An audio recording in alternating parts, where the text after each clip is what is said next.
नमस्कार दोस्तों, ज्ञान अकेडमी पर आप सभी का स्वागत है। आज की क्लास में अपने 100 मॉडल पेपर की सीरीज में आज का अपना छठा मॉडल पेपर देखेंगे। दोस्तों इस क्लास को अपने सभी दोस्तों के साथ शेयर कर दीजिए। आपके एक और चैनल को सब्सक्राइब कर दीजिए। आपके सब्सक्राइब से हमें मोटिवेशन मिलता है और मैं आपके लिए अच्छे से अच्छा कंटेंट ला सकूं। तो चलिए दोस्तों, अपना आज का पहला क्वेश्चन देखते हैं। आज का अपना पहला क्वेश्चन है, मयूर द्वीप या पिकॉक आइलैंड किस नदी पर स्थित है? तो मयूर द्वीप किस नदी पर स्थित है? ऑप्शन ए दे रखा है यमुना नदी पर, ऑप्शन बी दे रखा है गंगा नदी पर, ऑप्शन सी दे रखा है ब्रह्मपुत्र नदी पर, ऑप्शन डी दे रखा है महानदी पर। तो मयूर द्वीप द्वीप कहाँ स्थित है दोस्तों? जल्दी से कमेंट बॉक्स में कमेंट करके बताएं। तो अपना राइट आंसर हो जाएगा ऑप्शन नंबर सी, ब्रह्मपुत्र नदी पर। ब्रह्मपुत्र नदी पर कहाँ, किस राज्य में स्थित है? असम राज्य में। असम राज्य में मयूर द्वीप स्थित है। असम राज्य के कौन सा शहर है? गुवाहाटी शहर। गुवाहाटी शहर में स्थित है। चलिए दोस्तों, अपना अगला क्वेश्चन देखते हैं। अगला क्वेश्चन है, निम्नलिखित में से किस राज्य में भारत का पहला स्पेस टेक पार्क स्थापित किया गया है?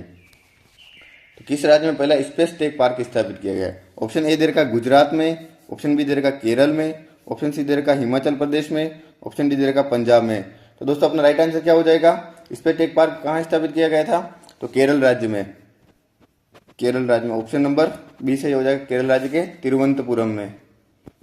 तिरुवनंतपुरम तिरुवनंतपुरम में भारत का पहला स्पेस टेक पार्क स्थापित किया गया, जिसका पूर्ण निवेश किसके द्वारा? विक्रम साराभाई अंतरिक्ष केंद्र के द्वारा किया गया था। दोस्तों, लहरों से डर कर नौका पार नहीं होती, कोशिश करने वालों की कभी हार नहीं होती। तो चलिए दोस्तों, इसी जोश एवं जुनून के साथ हमारे साथ जुड़े रहिए और एक बार चैनल को सब्सक्राइब कर दीजिए और अपने दोस्तों के साथ क्लास को शेयर कर दीजिए ताकि उनको भी इस क्लास का बेनिफिट मिल सके। चलिए दोस्तों, अपना अगला क्वेश्चन देखते हैं। अगला क्वेश्चन है अपना, the tales of Beedle the Bard नामक पुस्तक के लेखक कौन है? तो ऑप्शन ए दे रखा है J.K. रोलिंग, लेविस कैरोल या रोल्ड डाहल या E.B. वाइट। तो राइट आंसर क्या हो जाएगा दोस्तों? इसका कमेंट में जरूर बताएं। दोस्तों, एक न एक पुस्तक के लेखक का नाम आपके एग्जाम में जरूर आएगा।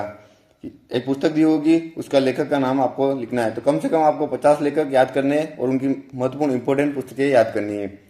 तो चलिए दोस्तों, इसका आंसर हो जाएगा अपने J.K. Rolling. Option number A right हो जाएगा, J.K. रोलिंग। J.K. रोलिंग एक ब्रिटिश लेखक है। ब्रिटिश लेखक है। चलिए दोस्तों, अगला क्वेश्चन देखते हैं। अगला क्वेश्चन है अपने, जीएसटी परिषद में कितने सदस्य हैं? जीएसटी परिषद में अपने कितने सदस्य हैं? ऑप्शन ए दे रखा 33, ऑप्शन बी दे रखा 35, ऑप्शन सी दे रखा 25, ऑप्शन डी दे रखा है 2। तो दोस्तों, इसका आंसर आप कमेंट बॉक्स में कमेंट करके जरूर बताएं कि जीएसटी परिषद में कुल कितने सदस्य हैं। तो जी ऑप्शन अपने राइट हो जाएगा ऑप्शन नंबर ए। कुल कितने सदस्य है? 33 सदस्य है, जिसमें से 2 संघ के होते हैं, 2 संघ के तथा 31 सदस्य, शेष 31 सदस्य राज्यों व केंद्र शासित प्रदेशों से। राज्यों व केंद्र शासित प्रदेशों से। तो दोस्तों, कुल कितने सदस्य होते हैं? 33 सदस्य होते हैं, जिसमें 2 संघ के होते हैं तथा 31 सदस्य राज्यों व केंद्र शासित प्रदेशों से शामिल किए जाते हैं। चलिए दोस्तों, अगला क्वेश्चन देखते हैं। अगला क्वेश्चन है, भारत में भारतीय वाणिज्य एवं उद्योग महासंघ FICCI फिसी की स्थापना किस वर्ष हुई थी?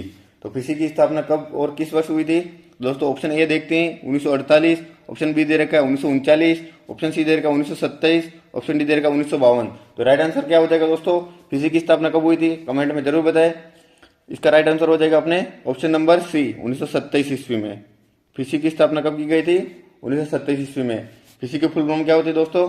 Federation of Indian chambers of commerce and industries.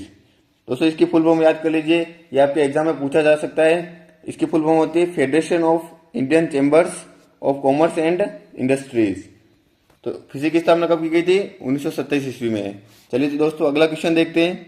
आज का अपना अगला क्वेश्चन है, भारत की सबसे लंबी एलपीजी पाइपलाइन जामनगर से कहां तक स्थापित की गई थी? तो सबसे लंबी एलपीजी पाइपलाइन कहां से कहां तक बिछा रखी है? तो ऑप्शन ए दे रखा है कामरूप तक, जामनगर से कामरूप तक, या ऑप्शन बी दे रखा लोनी तक, ऑप्शन सी दे रखा हजीरा तक, और ऑप्शन डी दे रखा विजयनगर तक। तो दोस्तों, इसका राइट आंसर आप कमेंट में जरूर बताएं कि एलपीजी पाइपलाइन जामनगर से कहां तक बिछा रखी सबसे लंबी पाइपलाइन है, जिसकी लंबाई लगभग 1410 किलोमीटर तक है, जिसकी लंबाई कितनी है दोस्तों, 1410 किलोमीटर है। तो एलपीजी जो गुजरात के जामनगर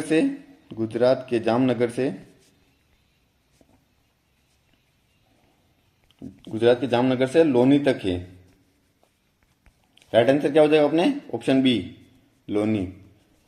लोनी कहाँ स्थित है, उत्तर प्रदेश में दिल्ली के समीप स्थित है, दिल्ली के पास। तो ये पाइपलाइन कितने राज्यों से होकर गुजरती है, 4 राज्यों से होकर गुजरती, गुजरात, राजस्थान, हरियाणा और यूपी। गुजरात, राजस्थान, हरियाणा तथा यूपी कितने राज्यों से होकर गुजरती, 4 राज्यों से होकर गुजरती। ये इंपॉर्टेंट क्वेश्चन है दोस्तों। सबसे लंबी पाइपलाइन कहां से कहां तक है, जामनगर से लोनी तक है, और जिसकी लंबाई कितनी है, 1410 किलोमीटर है। और ये कितने राज्यों से होकर गुजरती है, 4 राज्यों से होकर गुजरती है। चलिए दोस्तों अगला क्वेश्चन देखते हैं। अपना अगला क्वेश्चन है, निम्नलिखित में से कौन सी नदी का मोहना यानी डेल्टा नहीं होता है। तो कौन सी नदी है जो अपना डेल्टा नहीं बनाती है। ऑप्शन ए दे रखा है कृष्णा नदी, ऑप्शन बी दे रखा है नर्मदा नदी, ऑप्शन सी दे रखा है गोदावरी नदी, ऑप्शन डी दे रखा है महानदी। तो राइट आंसर क्या हो जाएगा दोस्तों, कमेंट में जरूर बताएं कि कौन सी नदी है जिसका डेल्टा नहीं बनता है। तो अपना राइट आंसर हो जाएगा नर्मदा नदी। ऑप्शन बी सही हो जाएगा, नर्मदा नदी, जो कि कहां से निकलती, अमरकंटक की पहाड़ियों से। अमरकंटक की पहाड़ियों से। अमरकंटक कहाँ है दोस्तों, मध्य प्रदेश में। और ये कहाँ पे जाके मिलती है, खंबात की खाड़ी में जाके मिलती है। ये अपना डेल्टा नहीं बनाती है। चलिए दोस्तों अगला क्वेश्चन देखते हैं। अगला क्वेश्चन है अपना, संविधान सभा द्वारा राष्ट्रगान को कब अपनाया गया था। संविधान सभा द्वारा राष्ट्रगान को कब अपनाया गया था। ऑप्शन ए दे रखा है 24 मई 1949, ऑप्शन बी दे रखा है 24 नवंबर 1949, ऑप्शन सी दे रखा है 24 जनवरी 1950, ऑप्शन डी दे रखा है 24 जून 1950। तो राष्ट्रगान किसके द्वारा लिखा गया था, तो दोस्तों रविंद्रनाथ टैगोर के द्वारा। बंगाली में लिखा गया था, इसका हिंदी वर्जन अपनाया गया था। तो हिंदी वर्जन कब अपनाया गया था, 24 जनवरी 1950 को। ऑप्शन अपने सी राइट हो जाएगा, 24 जनवरी 1950 को राष्ट्रगान को अपनाया गया था। चलिए दोस्तों अगला क्वेश्चन देखते हैं। आज का अपना अगला क्वेश्चन है इंपॉर्टेंट क्वेश्चन, अक्टूबर 2023 को मालदीव के राष्ट्रपति के रूप में किसे चुना गया था।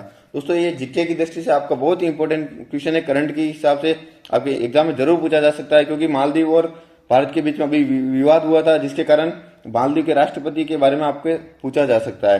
तो ऑप्शन ए दे रखा है डॉक्टर इब्राहिम मोहम्मद सोलिह, डॉक्टर मोहम्मद मोइजू, या अब्दुल्ला यामीन, या आरिफ अलीवी। तो राइट आंसर क्या हो जाएगा दोस्तों, मालदीव के राष्ट्रपति कौन है, Mohammed Muizzu. Option number B right हो जाएगा, मोहम्मद मोइजू।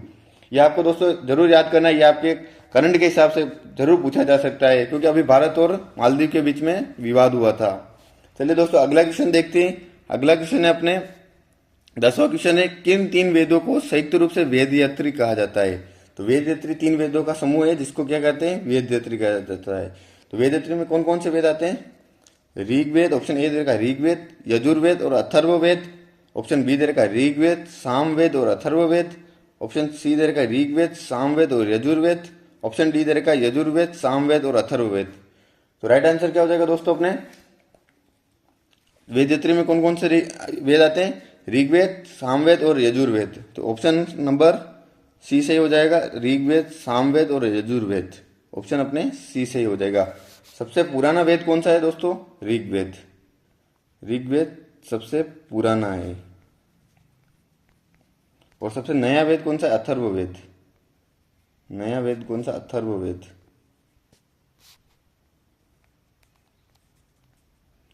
चलिए दोस्तों अगला क्वेश्चन देखते हैं। दोस्तों अगला क्वेश्चन दे रखा है कि निम्नलिखित संख्याओं का महत्तम समापवर्तक निकालिए। तो एचसीएफ निकालना है। संख्या दे रखी है अपन को 18, 42 और 102, इनका क्या निकालना है अपन को, एचसीएफ निकालना है।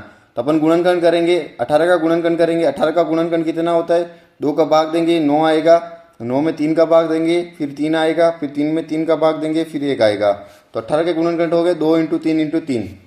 फिर 42 के गुणनखंड निकालते हैं। 42 के गुणनखंड होते हैं 2 का भाग देंगे 21 आएगा, 3 का भाग देंगे फिर आएगा 7 आएगा, फिर 7 का भाग देंगे 1 आएगा।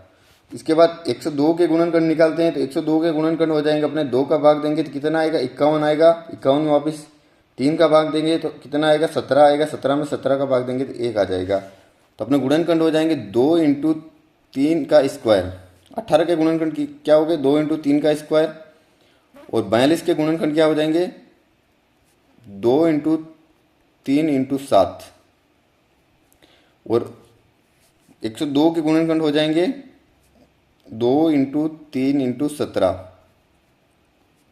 तो ऐसे में इनका कॉमन लेते हैं, तो इनमें कॉमन सबसे समय कॉमन दिख रहा है, एक तो 2 दिख रहा है, 2 तीनों में दे रखा है तो कॉमन हो जाएगा 2, और 1 दे रखा है 3, 3 तीनों में कॉमन है तो 3 हो जाएगा। तो 2 × 3 कितना होता है 6 होता है, तो एच अपना क्या हो जाएगा 6। तो ऑप्शन नंबर ए राइट हो जाएगा, एच हो जाएगा अपना 6। चलिए दोस्तों अगला क्वेश्चन देखते हैं।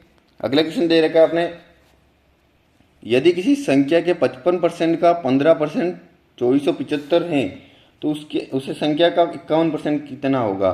तो एक संख्या दे रखी है जिसका 55% का 15% कितना है 2475। तो माना कि अपन मान लेते हैं वो संख्या क्या है एक्स है, संख्या क्या है एक्स है, तो एक्स का 55%, एक्स का 55% परसेंट हटाएंगे तो इंटू 100 अपन में 100 आ जाएगा, और का 15%, 55% का 15%, तो 15% अपन में 100 क्या है 2475 है, तो 2475। तो पहले अपन वो संख्या निकाल लेते हैं।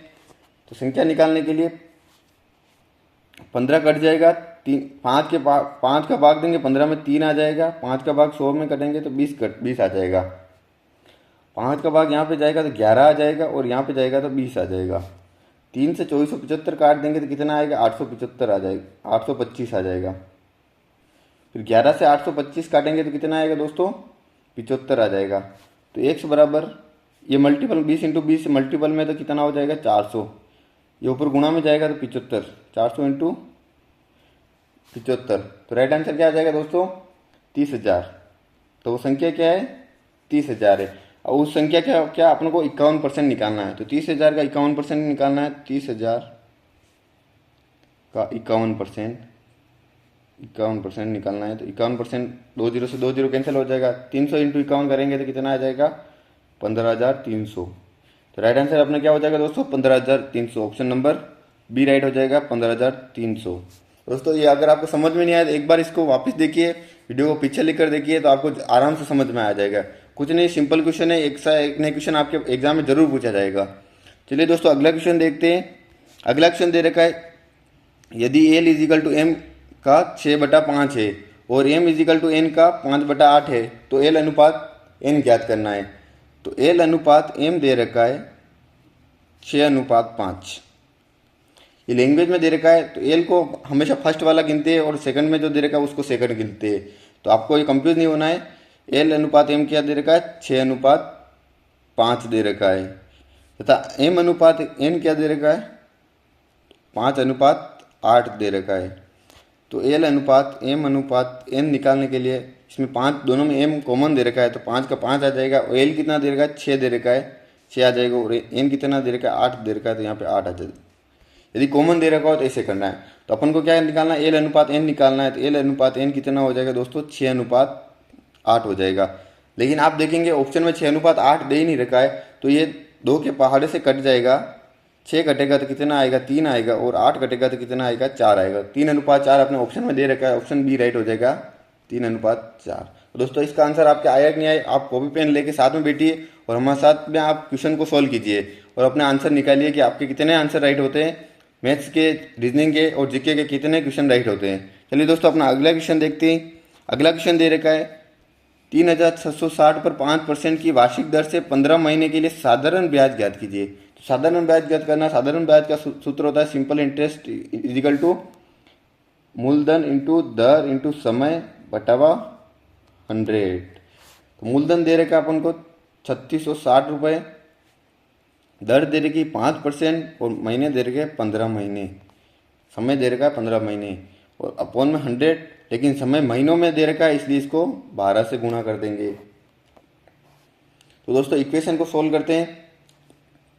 1 0 से 1 0 कट जाएगा, 5 से 10 कट जाएगा कितने बार 2 बार, 2 से 366 काट देंगे तो कितना आएगा 1 8 3 183 आ जाएगा, और यहाँ पे 3 के पार से कटेगा 15 5 बार कट जाएगा, और 3 के पार से कटेगा 4 बार कट जाएगा। तो 183 × 5 करेंगे दोस्तों तो कितना हो जाएगा 915, 915 बटावा 4, 4 का भाग 915 में देंगे तो आंसर आएगा 2 2 और 8 पॉइंट आ जाएगा, फिर 75, 228.75। तो अपना राइट आंसर क्या हो जाएगा दोस्तों? 228.75। ऑप्शन नंबर बी अपना राइट हो जाएगा। तो दोस्तों सिंपल क्वेश्चन है, बस कुछ नहीं करना, सूत्र में वैल्यू रख के आंसर निकालना है। सिंपल इंटरेस्ट का सूत्र याद कर लेना है, PRT/100। शॉर्टकट में याद कर लेना, मूलधन इंटू दर इंटू समय अपॉन 100। चलिए दोस्तों अगला क्वेश्चन देखते हैं। अगला क्वेश्चन दे रखा है, एक माइक्रोवेव को 20% की हानि पर बेचा गया है। यदि इसे 2000 रुपये अधिक में बेचा जाता है तो 20% का लाभ होता है। तो माइक्रोवेव का क्रय मूल्य ज्ञात करना है, माइक्रोवेव की कॉस्ट प्राइस ज्ञात करनी है दोस्तों। माइक्रोवेव को 20% की हानि पर बेचा गया है, तो मान लो माइक्रोवेव का मूल्य 100 है, इसको 20% की हानि पर बेचा गया तो 80 में बेचा गया। और यदि इसे 2000 रुपये अधिक में बेचा जाता है तो 20% लाभ होता है। तो 20% लाभ यानी 120 रुपये प्राप्त होते हैं। तो इसका अंतर कितना दे रखा है? 2000 रुपये। तो 2000 रुपये किसके बराबर है? 40 के बराबर है। 2000 रुपये किसके बराबर है? 40% के बराबर है। इंटू 100 की वैल्यू ज्ञात करनी है। तो 10 से 10 कट जाएगा, 4 का भाग 200 में देंगे तो कितना आ जाएगा? 50 आ जाएगा। 50 इंटू 100 करेंगे तो 5000 आ जाएगा। तो माइक्रोवेव का क्रय मूल्य कितना हो जाएगा? 5000। तो ऑप्शन ए दे रखा है 5000। राइट कौन सा हो जाएगा? Option A 5000। चलिए दोस्तों अगला क्वेश्चन देखते हैं। अगला क्वेश्चन दे रखा है, जिस समय भारत को स्वतंत्रता प्राप्त हुई उस समय इंग्लैंड के प्रधानमंत्री कौन थे? भारत को स्वतंत्रता प्राप्त हुई उस समय इंग्लैंड के प्रधानमंत्री कौन थे? ऑप्शन ए दे रखा है इटली, ऑप्शन बी दे रखा है माउंट बेटन, ऑप्शन सी दे रखा है विवेल और ऑप्शन डी दे रखा है चर्चिल। तो क्लीमेंट एटली, फुल इटली का आगे क्या लगा था? क्लीमेंट एटली। पूरा नाम क्या है? क्लीमेंट एटली। तो राइट आंसर क्या हो जाएगा दोस्तों? अपने ऑप्शन ए राइट हो जाएगा, क्लीमेंट एटली। भारत की स्वतंत्रता के समय कौन प्रधानमंत्री थे? क्लीमेंट एटली। और 1857 की क्रांति के समय प्रधानमंत्री कौन थे? पॉमस्टन। और दोस्तों वर्तमान में प्रधानमंत्री कौन है इंग्लैंड के? वर्तमान में इंग्लैंड के प्रधानमंत्री कौन है? Important question, Rishi Sunak. यह आपके एग्जाम में पूछा जा सकता है दोस्तों, वर्तमान में कौन है? ऋषि सुनक। चलिए दोस्तों अगला क्वेश्चन देखते हैं। अगला क्वेश्चन दे रखा है आपने, भारत ने अपने परमाणु बम का परीक्षण कब किया गया था? तो भारत में 2 बार परमाणु परीक्षण हुआ था। सर्वप्रथम तो 1974 ईस्वी में हुआ था और दूसरा हुआ था 1998 ईस्वी में। तो अपना ऑप्शन 1974 फर्स्ट में राइट हो जाएगा, ऑप्शन नंबर डी राइट हो जाएगा। भारत में सर्वप्रथम परमाणु परीक्षण कब किया गया था? 1974 ईस्वी में। और इसमें कोडवर्ड, इसमें ऑपरेशन इसका क्या नाम रखा था? स्माइलिंग बुद्धा। 1974 में जो ऑपरेशन हुआ था उसका नाम क्या रखा गया था? स्माइलिंग बुद्धा। स्माइलिंग बुद्धा। और जो 1998 में ऑपरेशन हुआ था उसका नाम क्या रखा गया था? ऑपरेशन शक्ति। ऑपरेशन शक्ति। ये दोनों ही परीक्षण कहाँ किए गए थे? पोखरण में किए थे।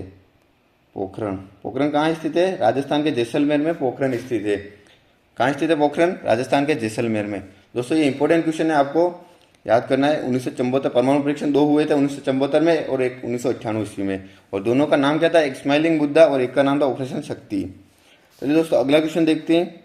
अगला क्वेश्चन दे रखा है, 8 लोगों का औसत वजन तो 5/2 बढ़ जाता है जब कोई नया व्यक्ति 50 केजी वजन वाले व्यक्ति की जगह लेता है। तो नए व्यक्ति का वजन क्या होगा? तो 8 लोगों का वजन 5/2 बढ़ जाता है। तो 8 व्यक्ति है जिनका वजन कितना? 5/2 बढ़ जाता है। तो 2 से 4 कट जाएगा, कितना बढ़ा? 8 लोगों में 20 केजी वजन बढ़ गया। 20 केजी वजन बढ़ गया।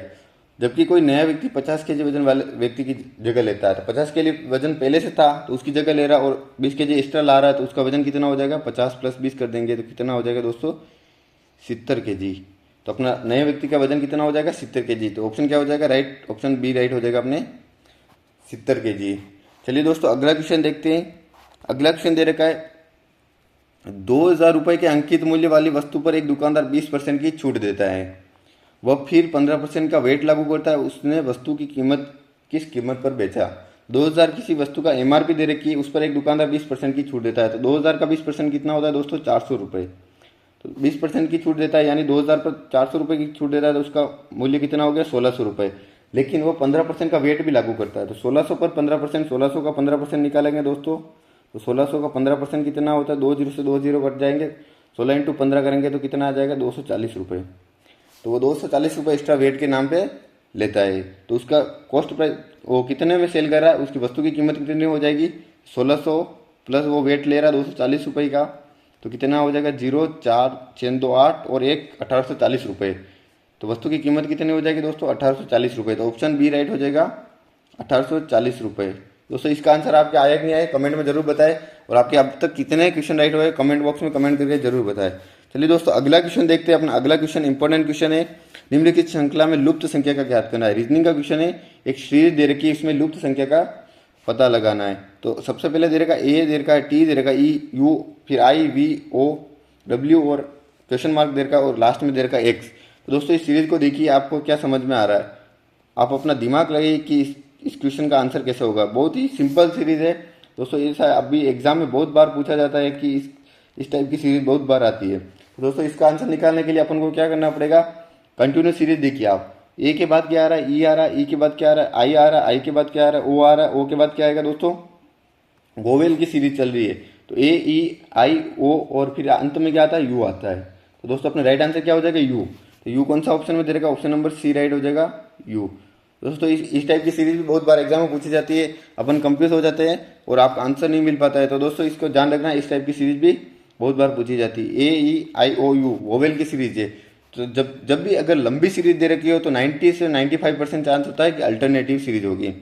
अगर ऐसी लंबी सीरीज दे रखी है तो 90 से 95% चांस होता है अल्टरनेटिव सीरीज है, उसी हिसाब से अपन को सोचना है। चलिए दोस्तों अगला क्वेश्चन देखते हैं।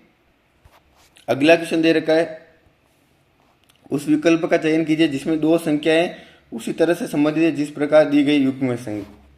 ऐसे विकल्प का चयन करना है जिसका संबंध जैसे 9:85 दे रखा है, इस प्रकार ही उसी संख्या का संबंध हो। तो 9:85 में किस प्रकार 9:85 किस प्रकार संबंधित है, 9 का स्क्वायर करते हैं अपन, 9 का स्क्वायर कितना होता है 81, 81 में अगर 4 जोड़ देते हैं तो कितना आता है 85। तो इस प्रकार का संबंध किस में दिख रहा है, अगर अपन 3 का स्क्वायर करते हैं तो 3 का स्क्वायर 9 होता है, 9 में 4 जोड़ेंगे तो कितना आता है दोस्तों 13 आता है। तो ये संबंध नहीं बैठ रहा है, 12 दे रखा है। 8 का स्क्वायर करते हैं तो 64 आता है, 64 में 4 जोड़ेंगे तो 68 आता है, तो 68 नहीं दे रखा है 64 दे रखा है, ये भी गलत हो जाएगा। तो ऑप्शन बी गलत हो जाएगा और ऑप्शन सी गलत हो जाएगा। ऑप्शन डी देखते हैं, 5 का स्क्वायर करते हैं तो 25 होगा, 25 प्लस 4 करेंगे तो कितना होता है 29 होता है, तो 226 दे रखा है, ये ऑप्शन भी अपने गलत हो जाएगा। तो स्वतः ही अपना ऑप्शन ए राइट हो जाएगा। ऑप्शन ए देख लेते हैं, 7 का स्क्वायर दे रखा है, 7 का स्क्वायर कितना होता है 49, 49 प्लस 4 करेंगे तो कितना होगा 53। तो दोस्तों ऑप्शन ए अपने राइट हो जाएगा। चलिए दोस्तों अगला सवाल अगला क्वेश्चन देखते हैं। अगला क्वेश्चन देखते हैं दोस्तों। अगला क्वेश्चन दे रखा है, यदि किसी निश्चित कोड वर्ड में TOW या टावर को WERTO के रूप में लिखा जाता है तो इस कोड भाषा में WORRY को कैसे लिखा जाएगा। एक कोड वर्ड में टावर को क्या लिख रखा है TOWER को क्या लिख रखा है WERTO कर दिया है। तीनों वर्ड फर्स्ट लास्ट के लेटर को पहले लिख दिया है और बाद में 2 वर्ड को बाद में लिख दिया है। कुछ नहीं, सिंपल क्वेश्चन है दोस्तों। ऐसा बहुत बार में सिंपल क्वेश्चन आते हैं एग्जाम में, वो भी आपसे नहीं हो पाते हैं। तो दोस्तों इस टाइप के क्वेश्चन का भी टेस्ट लगाना है जिससे आपको आइडिया मिल जाए कि कैसे क्वेश्चन आते हैं। तो WER पहले हो गया और TO बाद में हो गया, तो इसी प्रकार से WORRY इसको सोल्व करेंगे तो तीनों आंसर पहले हो जाएंगे और फिर WO बाद में हो जाएगा। 3 वर्ड पहले आ जाएंगे फिर WO बाद में हो जाएगा। दोस्तों इसका आंसर अपने राइट आंसर क्या हो जाएगा RRY और WO। Option number C right हो जाएगा RRY और WO। दोस्तों आपके आंसर राइट हुआ कि नहीं हुआ कमेंट बॉक्स में कमेंट करके जरूर बताएं। चलिए दोस्तों अगला क्वेश्चन देखते हैं। अगला क्वेश्चन अपने रीजनिंग का क्वेश्चन है। 4 शब्द दिए हुए हैं जिनमें से 3 किसी न किसी तरह से समान है और एक बेजोड़ शब्द का चयन करना और एक अलग है। इनमें से 4 शब्द दे रखे हैं, उनमें से एक अलग है। ऑप्शन ए दे रखा अफ्रीका, ऑप्शन बी दे रखा यूरोप, ऑप्शन सी दे रखा एशिया, ऑप्शन डी दे रखा इंग्लैंड। तो दोस्तों इसमें संबंध है, 3 शब्द तो समान है और चौथा शब्द अलग है। तो कौन सा शब्द हो जाएगा चौथा अलग, कौन सा है दोस्तों इंग्लैंड। इंग्लैंड अलग कैसे हुआ, एशिया अफ्रीका यूरोप ये तीनों कौन से महाद्वीप है, क्या है दोस्तों महाद्वीप, जबकि इंग्लैंड क्या है एक देश है। दोस्तों अलग कैसे हो जाएगा, महाद्वीप के कारण अलग हो जाएगा। तो राइट आंसर क्या हो जाएगा अपने ऑप्शन नंबर डी इंग्लैंड। चलिए दोस्तों अगला क्वेश्चन देखते हैं। अगला क्वेश्चन दे रखा है अपन को, एक श्रृंखला दे रखी है, इसमें लुप्त संख्या को ज्ञात करना है। श्रृंखला दे रखी 15, 15 के बाद दे रखा 82, 82 के बाद दे रखा 151 और फिर क्वेश्चन मार्क दे रखा, फिर 295 दे रखा, फिर 370 दे रखा है। दोस्तों अपन को कुछ नहीं आइडिया आ रहा हो तो अपन को इसमें घटाना है, डिफरेंस देखना है। सबसे पहले डिफरेंस देखना है, डिफरेंस से अपन को कुछ ना कुछ आइडिया मिलेगा। तो 15 और 82 के बीच में अपन डिफरेंस देखेंगे तो दोस्तों कितना आ रहा है, 15 और 82 के बीच में 67 का डिफरेंस आ रहा है। और 82 और 151 के बीच में डिफरेंस कितना आ रहा है दोस्तों, 69 का आ रहा है। तो दोस्तों इन दोनों के बीच में डिफरेंस +2 हो रहा है, तो आगे भी अपन +2 करेंगे। देखें 295 और 370 के बीच में डिफरेंस कितना होगा दोस्तों, 295 और 370 के बीच में डिफरेंस होगा 75 का। तो आगे 2 प्लस 69 में +2 करके देखते हैं। तो 69 में अगर +2 करेंगे तो 71 आ जाएगा। तो 151 में अगर अपन 71 71 जोड़ते हैं तो क्या हो जाएगा, एक एक 2 हो जाएगा और 7 5 12 2 हासिल का 1 और 1 और 1 2 222 हो जाएगा। तो अगर अपन यहाँ पे 222 लिखते हैं तो अगर अपन चेक कर लेते हैं कंफर्म है कि नहीं, 222 में अपन क्या जोड़ेंगे, आगे यहाँ पे 71 जोड़ा, अब 73 जोड़ेंगे। अब क्या जोड़ेंगे, 73 जोड़ेंगे। तो 222 में अपन 73 जोड़ लेते हैं तो 3 और 2 5 हो जाएगा, 7 और 2 9 हो जाएगा और 295। तो राइट आंसर आ जाएगा 222। तो सीरीज अपन ने कंफर्म कर ली है कि यही ट्रिक लग रही थी जोड़ने वाली या कुछ अलग है, इसलिए अपन ने कंफर्म भी कर लिया है। तो अपने राइट आंसर हो जाएगा 222। तो दोस्तों आते हुए भी गलत नहीं हो जाए, इसलिए अपन को एक बार सीरीज को कंफर्म करना है। ये नहीं कि आप देख के लगा दिया 222 आ गया, तो आगे एक बार कंफर्म करना है, क्योंकि बहुत बार अपन जो लॉजिक लगाते हैं वो लॉजिक नहीं लगता है और दूसरा लॉजिक लग जाता है। चलिए दोस्तों अगला क्वेश्चन देखते हैं। अगला क्वेश्चन दे रखा है, एक आदमी 3 किलोमीटर पूर्व की ओर चलता है और दक्षिण की ओर मुड़ जाता है और फिर 4 किलोमीटर चलता है और आरंभिक स्थल से दूरी ज्ञात करनी है। तो एक आदमी है जो 3 किलोमीटर पूर्व की ओर चल रहा है, तो 3 किलोमीटर चला, फिर दक्षिण की ओर मुड़ गया, फिर कितना चला, 4 किलोमीटर। दक्षिण में कितना चला, 4 किलोमीटर। तो आरंभिक स्थान से दूरी ज्ञात करनी है, तो इन दोनों पॉइंट के बीच की दूरी ज्ञात करनी है दोस्तों। तो ये अपना एक त्रिभुज बन गया, इसमें ये क्या हो गया, कर्ण हो गया और ये आधार और ये लंब हो गया। तो कर्ण स्क्वायर बराबर क्या होता है, कर्ण स्क्वायर बराबर आधार स्क्वायर प्लस लंब स्क्वायर। तो कर्ण स्क्वायर ज्ञात करना है, आधार कितना दे रखा है, 3 का स्क्वायर कितना होता है, 9 होता है, और लंब का 4 का स्क्वायर कितना होता है, 16 होता है। 9 16 कितना हो जाएगा, 25। तो कर्ण स्क्वायर बराबर कितना दे रखा है, 25। कर्ण स्क्वायर बराबर 25। तो कर्ण बराबर क्या हो जाएगा, इधर अंडर रूट लग जाएगा, अंडर रूट 25। तो अंडर रूट 25 का मान कितना होता है दोस्तों, 5। तो अपने राइट आंसर क्या हो जाएगा, ऑप्शन नंबर सी 5। तो आरंभिक स्थल से दूरी कितनी है, 5 किलोमीटर। तो दोस्तों इस पाइथागोरस प्रमेय से आप आराम से निकाल दे सकते हैं क्वेश्चन का आंसर। दोस्तों ऐसा एक क्वेश्चन एक पूछा जाता है, बहुत बार पूछा जाता है कि पाइथागोरस प्रमेय लगाकर आपको आंसर निकालना पड़ता है। तो दोस्तों आज अपन ने 25 क्वेश्चन देखे हैं। तो दोस्तों इस 25 क्वेश्चन में से आपके कितने क्वेश्चन राइट हो रहे हैं ये कमेंट बॉक्स में कमेंट करके जरूर बताएं। और आज का मॉडल पेपर अपना 6 था, अपन को पूरे 100 मॉडल पेपर का पूरा 100 मॉडल पेपर करने, 100 दिन में 100 मॉडल पेपर की सीरीज को करना है। तो दोस्तों इस क्लास को अपने दोस्तों के साथ शेयर कर दीजिए, जिससे उनकी तैयारी को भी मजबूती मिल सके। और दोस्तों हमारे साथ चैनल को सब्सक्राइब कर दीजिए और हमारे साथ जुड़े रहिए, जिससे आपकी तैयारी को एक मजबूती मिलेगी और आपके सिलेक्शन की ओर आप अग्रसर होंगे। तो दोस्तों धन्यवाद।